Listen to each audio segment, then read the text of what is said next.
Round 2, si Marcoleta humirit na naman. Iginigiit niya po yung kredibilidad ng mga diskaya as state witness.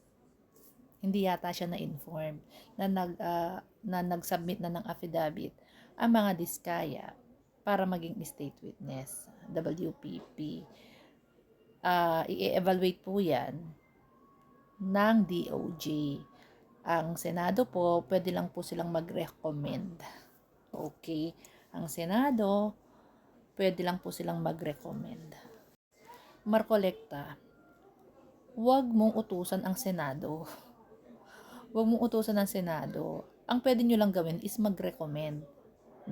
Nag-submit na ang mga diskaya ng aplikasyon para maging state witness mag-under ng WPP. So, ano pang pinuputak mo? Hayaan mo na sa DOJ yung trabaho. Parang ang gusto niya, ang mag-decide yata, ang mag-decide, ang Senado. Si Ping Lacson. Ang inaawa niya, yung mga kasamahan niyang senator. May aplikasyon na nga sa DOJ. Hintayin mo yung evaluation. Kung sila ba ay credible, kung sila ba ay pasado doon sa requirements para maging state witness, hintayin mo ang resulta. Sus Mariosep naman, Marcoleta. Huwag kang mag-abogado. Huwag kang nag-aabogado sa mga kontratista. Halatang halata. Ito tandaan mo, Marcoleta, between you and Lacson, yes, lawyer ka, pero mas may kredibilidad si Lacson sa'yo.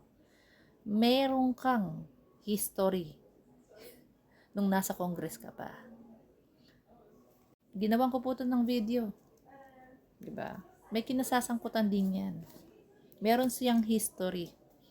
Di ko alam kung pinamana niya na yata dun sa anak niya.